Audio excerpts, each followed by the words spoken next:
2. Welcome back, WNST, Towson, Baltimore, and Baltimore Positive. I've got nothing but leadership here today. Former County Executive Don Mohler here, Senator Bill Ferguson. We're Fadleys. We're going to be at Jennings soon, I promise, in State Fair. Make sure you're subscribing.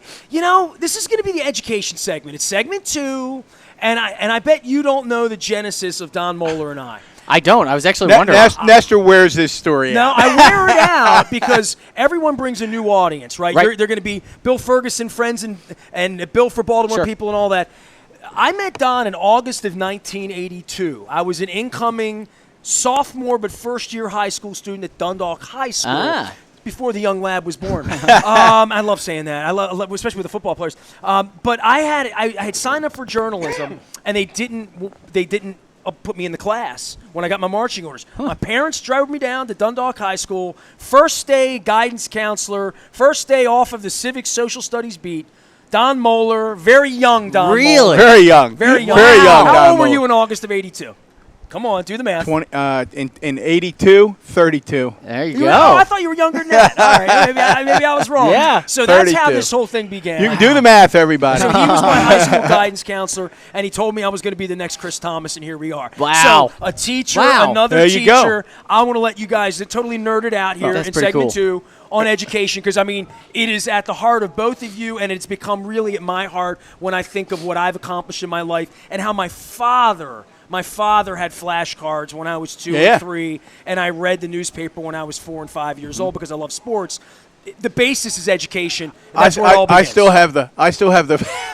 It's funny you mentioned that, Nestor. I still have flashcards in my drawer at home to drive the grandchildren crazy. There you go. So it goes from generation to generation. Hooked on phonics? And they still, every time they make a grammar error, they always write and say, "I know, Pop. I know, Pop. I got. It was a mistake. I'm going to fix it." Well, when your mother or your aunt is a principal, right? Yeah, when their aunt's Principal Aunt Jen. Right. Exactly. It's in the blood. It's in the blood. So let's talk. What better place to start with education? Little did we know. I said in the last segment, our most inspirational segment, nobody even a close second, was our sit-down with Sarah Heminger. We usually talk 45 minutes to an hour. We went, Nestor, an hour and 45 minutes with Sarah. It was amazing, and the work they're doing. I mentioned it to you and you said, Don, I actually have a personal connection. They're doing amazing work. Talk about your connection with Thread. Yeah, so, and again, full disclosure, my wife has been at Thread for the last 7 years. We both were teachers together. We went to go work for Dr. Alonso together. I left central office to go to the Senate, and she ended up leaving to go for what was then Incentive Mentoring Program. And I'll never forget, she was doing well. She'd gone to public policy school at this school system, and we had this conversation where she said, look, I want to take a pretty big pay cut and go work for this organization because it's just, I think it's what I think it's really going to make a huge difference. And so it was an easy conversation for us. I mean, we had to make some adjustments to what we were spending. But when you feel like it's your calling. Exactly. Right? It was one of those moments where you could just tell this is important. And, lo and behold, it has been, her life's passion, aside from our kids and family, really in an organization that is trying to redefine how do you build a community. And I think the key feature for me that makes a difference with Thread is that people talk about it as a mentoring program, sort of as a one-way street. And what I think is so different about Thread is that this core central value that everyone's a mentor and everyone's a mentee. That as much as a young ninth grader who's struggling at Dunbar or digital needs the support of loving support of those around him, that individual has so much to teach those of us who are not engaging with city youth every once on a regular basis. And so it's seeing the intrinsic value in everyone and recognizing that everybody has something to give and something to learn that I think is what is so special about the Thread model. And so, we had, we have. Leah got involved personally, was a mentor. Now they become part of our family. And so it's like Mohler and I. Look at how much I've taught him. Exactly. Well, describe that, because I think because one of the things that we're committed to doing is every week we're saying to folks, if you want to make a difference and you're sitting around, you want to do something for the city, go to thread.org and look at what they're doing and think about getting involved. Now, you're talking about you and your wife actually are involved with a student.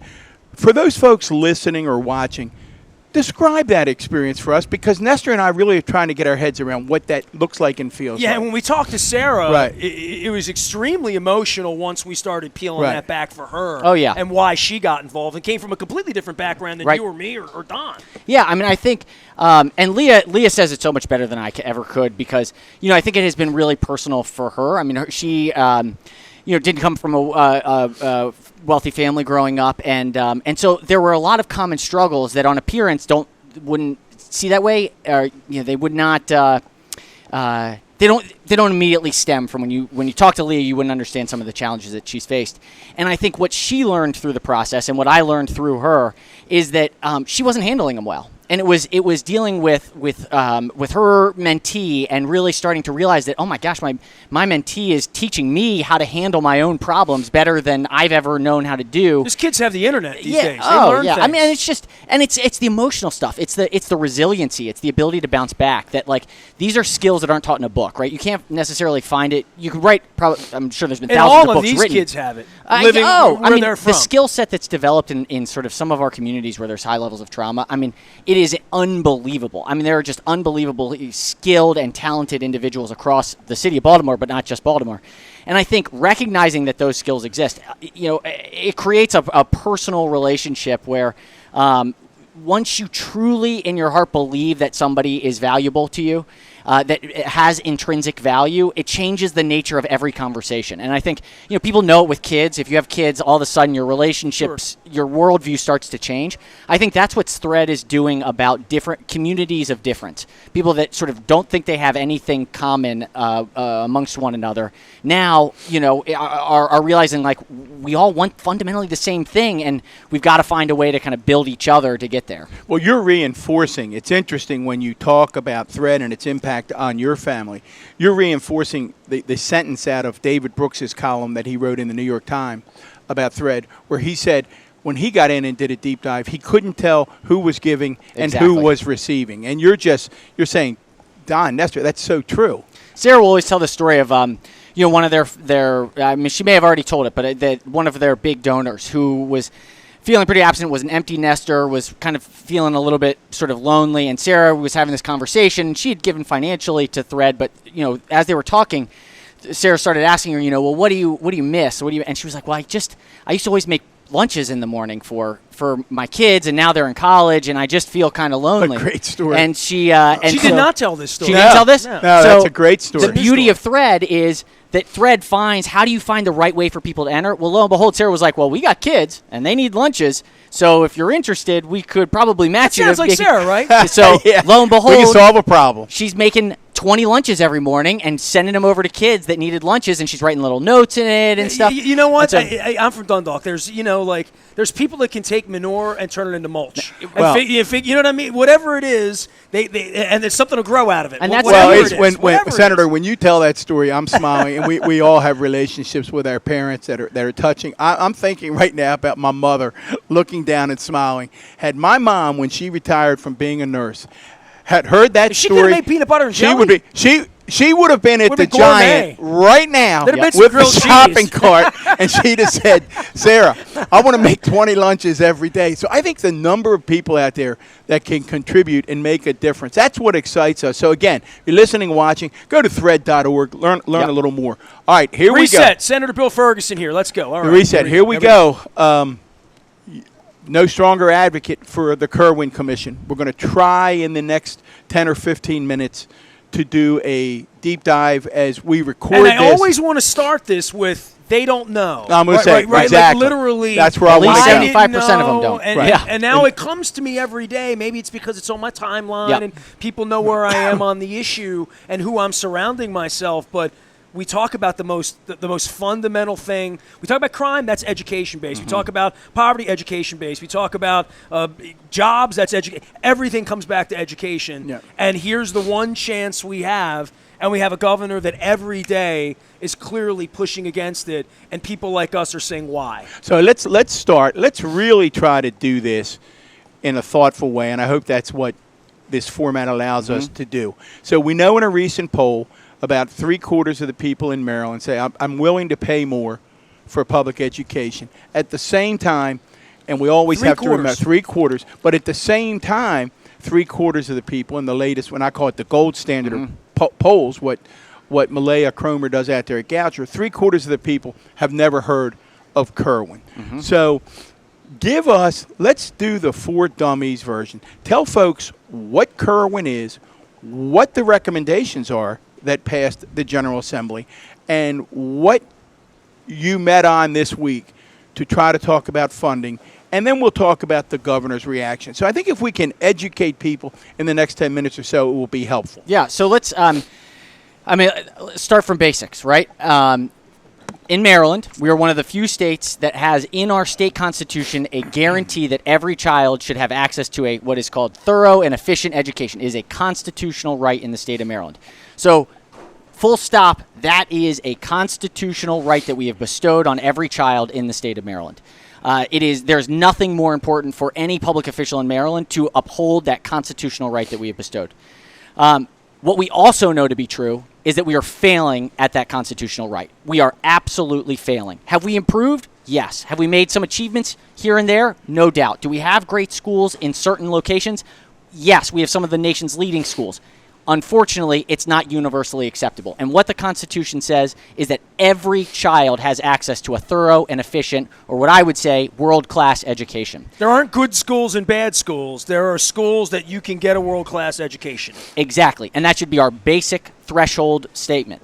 So if we know it's not true, and we know it not to be the case, what do? Well, the way that we approached it is we sort of utilized a once-in-a-generation moment. The last time we looked at education funding was back in 2002.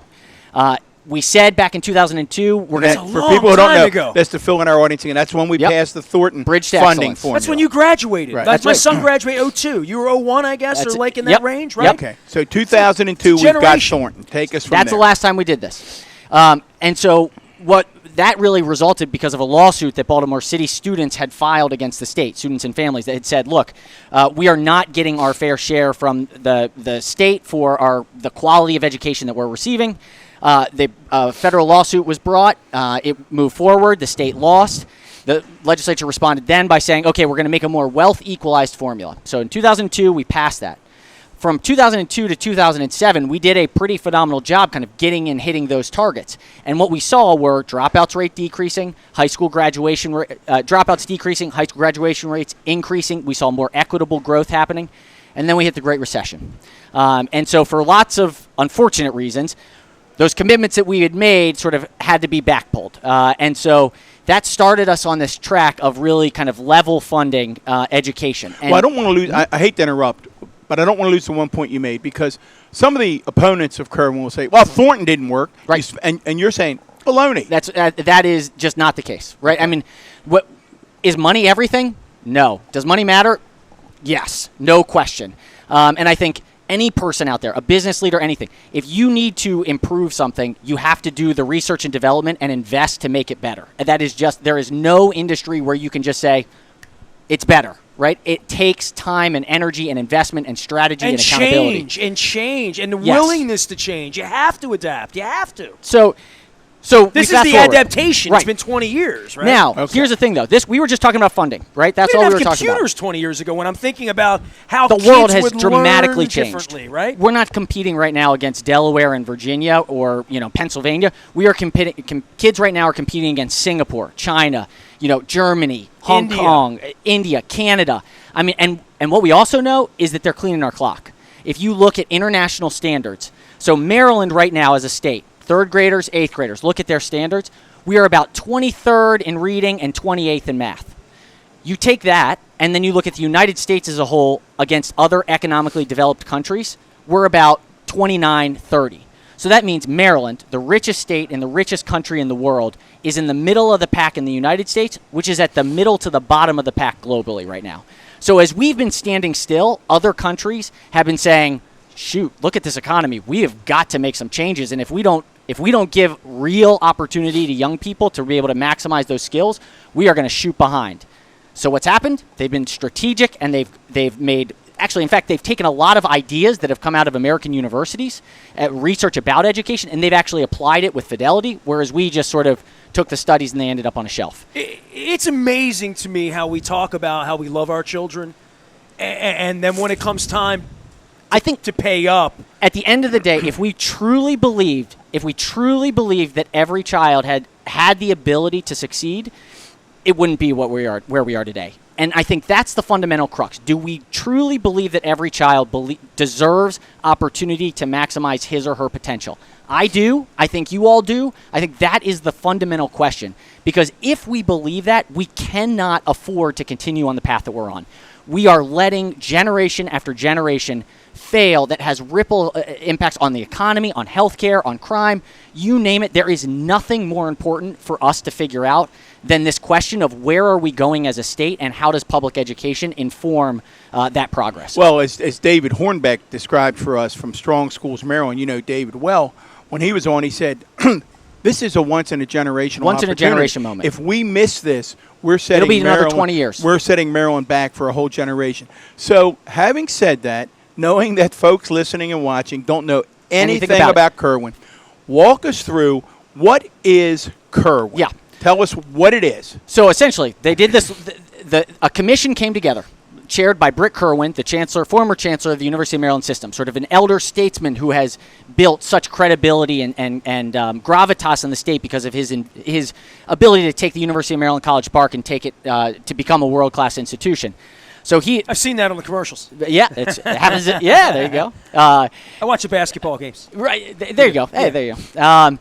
So Britt Kirwan chairs this commission, 25 members. Let's not forget that the governor was one of the individuals who appointed Britt Kirwan to this. It's not something that was sprung upon the governor. The governor has appointments to this commission. He appointed Britt Kirwan. Please go fix this. Bring me a solution. Right? Exactly. Okay. So they spent 2 years looking at Maryland and doing a gap analysis. We're the first state in the country to have done this, looking across the globe, looking at other states and saying, all right, what are we doing? What are the higher performing areas doing? And what is the gap between? And you're on the commission. I am now on the commission. I wasn't initially, and I was moved on about a year ago, but still currently serve on it.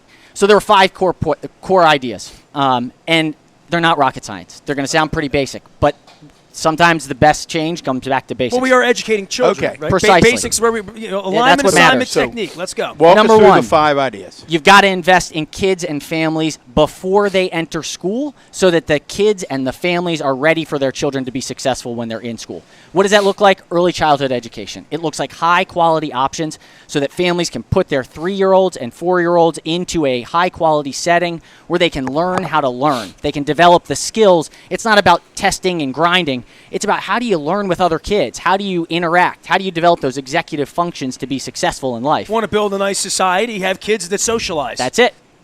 Done. You know, I remember, Bill, taking number 1. It's such an interesting discussion.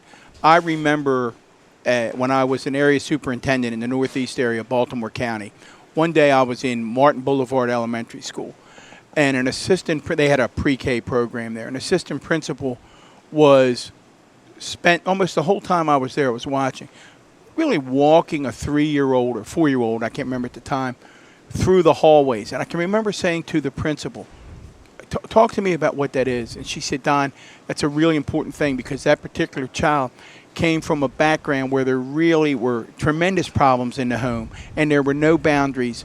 And there was almost like, you know, a child had no concept that there was a way to quietly walk through the home and what we're doing is right now we're preparing that child to be by the social skills. Structure. And that's really what you're talking about. And it works. We know it works. I mean, it is the one area in education where we have evidence-based programs, longitudinal studies that looked at people 30 years out that says if you give a high-quality environment for a 3- and 4-year-old when those brain synapses are developing, that early crucial time, it sets them on a totally different trajectory for their long-term outcomes. So that's number 1. That's number 1. Number 2 is we have got to ensure that we have the highest quality professionals in our school buildings that we can possibly achieve. That means raising standards, having nationally board certified teachers like we have for lawyers or doctors where there are exams that are nationally recognized. We're talking about a national certification for teachers, and then having salaries that are commensurate with those skills. And so if you look at engineers and architects and the comparable level of education, our teachers in Maryland are well below that standard. Well, we're losing our teachers. Oh, people absolutely. I have 2 people, and I actually said this to a friend of mine the other day. I said, can you imagine what a great 35-year social studies teacher and department chair Don Mohler would have been. Now, your life took a different turn. Can you imagine what a great teacher, principal, at this point in your life? If Bill Ferguson would still be there. But we're maybe not losing you to where you went or where you but losing it to, I'm going to go 10 bar. Well, I think or literally something where it's not that stressful. Luke Jones, who's my chemo, it was Luke who I was talking to because we drove back from Pittsburgh. I brought Luke in. Luke was a 5th grade school teacher and became a sports writer with me 10 years ago. And I said to him, would you have been a better school teacher if you had still been? He said, yeah. He said, but it was the structure of dealing with the bureaucracy. We don't treat them like professionals. We treat them like cogs in a wheel. And if we want the best and the brightest, we got to be prepared to, one, pay them and give them an environment where they can be successful. Well, we talk about Eric DeCosta and John Harbaugh. We're all sports guys here. The reason the Ravens are successful as we speak is there's continuity. You can't have teachers flushing in and out every 2 and 3 and 4 years and saying by the time they're 28, oh my God, I went to school for this, and this is not for me. Well, what was the Hornbeck number? I think it was something like only 50 to 60% make it beyond 2 years. 55% of teachers across the state of Maryland, not the city, but across the state of Maryland, 55% of teachers leave after their second year. That wouldn't be a very successful university if 55% what of your institution can students do like that? Nobody can. Now I'm going to push back. And this is the most important institution we have, teaching our children. We try to be fair, and we're doing this deep dive. Some will say, I hear you, 55% leave. Raising their salaries isn't going to make a difference. You're just throwing money toward the teachers' union. What do you say to that? Yeah, I mean, tell me a person that says that money doesn't matter when it comes to their own salary. I think this idea that teachers just have to be evangelists and just have to, they have to do it for the good of the kids, it is a disrespectful idea about what we expect for the kids and for the teachers. The other thing is, part of this includes much higher standards. In order to get those higher salaries, there's going to be a new career track that teachers will have to pass the National Board certification. This is a higher than any other state has done. It is a standard that says you will be the best in the best of the country. And we're saying that in Maryland, if we fully implement this, at least 65% of the teachers across the state will be nationally board certified. That would be by far the highest in the country and would have the commensurate results, because the best and brightest would be in our classrooms in front of kids every day. Okay, that's 2. Number 3. Number 3, we need to invest more for kids who need more. If you live in an area with high levels of concentrated poverty, where there is trauma, where there are a lot of other social determinants of health, academic barriers to success. Not equal, equitable. See, he's learning. This is a master class. All right, you're in it. That's it. They think I don't pay attention. I do. Have you seen the comic strip of The Fence? If you have 3 different heights, everybody staring at the fence, if you just want them to see the baseball game on the other side of the fence and there are 3 different heights, equal access means everybody's staring at the fence. Equitable access means that the box that they're standing on is higher, so they can all see the fence. Wonderful example. I always use the eyeglasses. There's going to be a lot of those. If the kid in the room to see the board needs the eyeglasses and Bill Ferguson doesn't, the teacher could say, no, you can't have those eyeglasses because everybody's got to be equal. Bill doesn't have glasses. You can't have. The equitable idea is, of course, put your glasses on. You need to see the board. What was equal or equitable? I'm going to ask my teachers when I was chewing gum and I didn't have enough for the whole class. That's good. Good question. Good question. So invest more for kids who need more. So what does that look like? We have, for the first time, we're recommending a concentration of poverty weight. So this would mean that if you are attending a school, if you're a child in a school where 55% of the students in your class qualify for free and reduced lunch meal, that means that it's at 185% of the federal poverty level or below. So we're talking families making roughly $26,000 a year, family of 4. If 55% of students in that school or more qualify, then you automatically start to get these support services, community school, healthcare access in the school. You get the opportunity for summer school and after school. 55% at least 55%. And then the more concentrated so it you're gets, giving them the box to get them up so they can get over the fence, because the fence is we have to educate these kids. Because listen, it's just so basic. It's fundamental. But I'll use my daughter, who is an elementary school principal, and she's loved every school that she's been in. I won't name the schools, but she came from a school that she absolutely loved, where hardly any of the children entering kindergarten could read. She's now at another school where when you do the pre-K assessment, the kids have been reading with mom and dad until like your kids. I told Nestor, Senator, my example was, again, I'll go back to my experience in the Northeast area. I went to an elementary school out in the county, a very affluent school, and I said to the students, Kingsville Elementary, I said to the students one day, second grade, how many of you have been to the aquarium or the science center? 100%, not exaggerating, not hyperbole. Yeah. 100%. I go to some of my other schools closer to the east side that that had more challenging circumstances. They've never even heard of the science center. It's not equal. Two different worlds. Right, two different worlds. And the beauty of public schooling is that you can fix that problem. It is the one sector where you have the greatest reach to actually address that problem. Healthcare is important, no doubt. Environmental issues are in doubt. Safety issues are critical. Public education is the one thing in government that has the expansive reach to truly give people a chance to maximize their potential. I want to get 4 and 5, but I want to I want to hit this point. And let me just say, we're going to go way beyond Yeah, because we're going to stick with this. Yeah, we're going to do this Bill deep Ferguson dive. here. Yeah, we absolutely are. I want to go back to that child you talked about there, about expectation. So if a child reads already by the time they're 5, an educator might look and say, well, there's a high ceiling child. A child that doesn't read, you lower the bar for maybe what you expect for that child at 4. We're seeing that happen at 4 years old and 5 years old. Forever. And it that sticks child for the goes rest of on the a time. road Forever. that becomes a completely different road. Forever. And can never get back to that road. So let me give you another example. If you look at, for the young people, we just did a new this new kindergarten readiness test that Maryland did we implemented in 2016. For the first time ever, what it showed was that Baltimore City kids who are in high-quality pre-K environments did the exact same as Montgomery County kids coming in as kindergarten. It wasn't the kids. If they were given say the that again. I want you to repeat that. The number of kids who came into kindergarten ready, so it's called kindergarten readiness. There was a new test, so it couldn't be gamed. It couldn't be kind of messed. It was a new test. The kids that came in from Baltimore City that had a high-quality pre-K environment did the exact same as the high-income students in Montgomery County. Exact same. Wow. They came in at 5 at the same level. So now, there are more of them there, though, than in the city, right? Percentage-wise. What do you mean? Saying of the kids that, that clear the bar, it's a smaller percentage of kids in Baltimore City. No, the percentages were equal. It's net numbers. There are more kids in Montgomery County than Baltimore City. Correct. But percentage-wise, it was equal. The performance. Now, that's before we go to number 4. See, that's the kind of data when you say to folks 75% don't know anything about Kirwan, you say, here's some real data. And again, I go back to Sarah. She's data-driven. Here's some real data. Look what happened when we provided this support for city kids and take, the gold standard in the state of Maryland. They performed Baltimore So here's City some kids other did data as well. that also goes to number 4.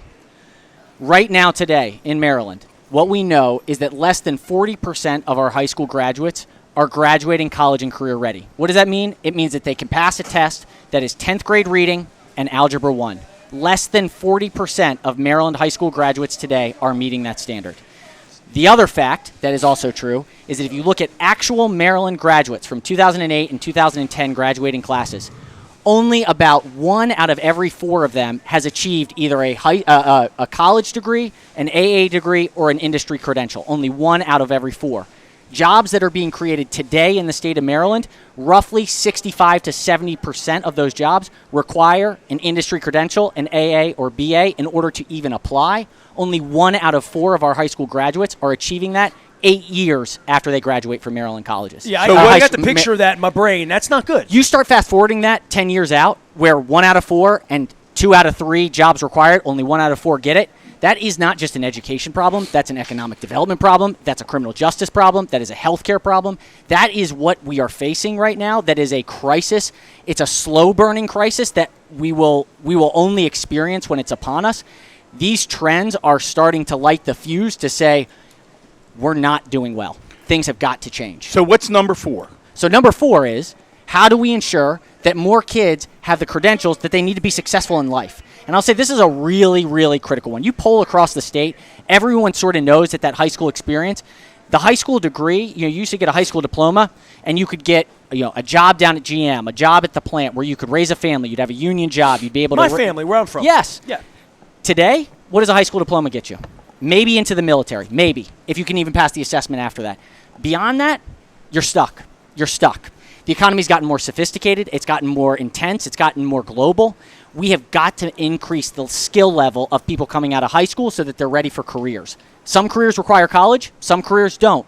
But we have to be career ready. So it means creating that high school experience where if you're going to college, great, we're going to give you even accelerated access, IB, AP, all of these kind of dual enrollment, get you really moving faster.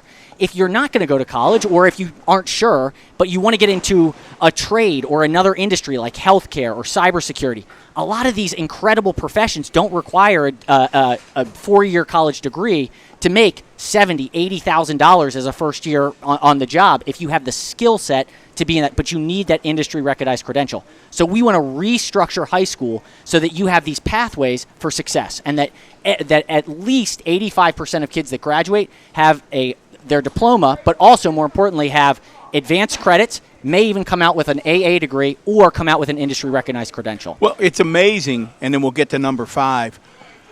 It's amazing when you talk to the presidents of the community colleges, when we talk to the Sandra Curtinitis of the world. They have hundreds, if not thousands, of jobs that they're ready to train folks for that go wanting each and every day. The skill sets aren't there. I mean, family supporting jobs that go wanting. So the economy's changed. Right. The school system has not. The system itself has not recognized the changing nature of the economy. You had 20,000 people down at GM, right? You could go, you get your high school diploma, you go, you raise a family. Work on a line. Yep, work the line, you get a good wage. Those are gone. Those jobs are gone, and the world has changed. And if we don't adapt and we aren't flexible and we aren't forward-thinking about how to prepare kids for the new world, the consequences are dire. We're way over, but I got to get number 5. Number five. And this is what is Kirwan. Then when we come back after number 5, we're going to say, how the heck do we pay for this? Okay. Number 5. Number 5 is probably as important as all the rest. It's the umbrella. You need a coherent governance and accountability system that achieves the goals that you have set out. School stat. You need school stat. You need regular check-ins. You need teams of support. You need targeted interventions. You need evidence to make sure that the things that you're doing are actually yielding the results. And so the 5th pillar here is about ensuring it's not just about money. It's about money that's well spent for purposeful things. Accountability. Yes. So those are the 5 pillars. That's what we're talking about here. Now, in addition to I think Nestor and I need to do our part on this. In addition, which was an outstanding outline that you provided, I think we need to follow up. We'll write something up as well that we'll put out on Baltimore Positive to help educate people. We want them to listen. So we've got, I think, ambitious goals, Nestor. When we come back, we're going to talk about how we pay for this and how we get the governor on board. Senator Bill Ferguson is here. We're at Fadley's. We're going to be back at Jennings and State Fair in Catonsville real soon. Make sure you're checking us out at Baltimore Positive. We are WNST.net, AM 1570, and WNST Baltimore Positive. One more segment with Senator Bill Ferguson right after this.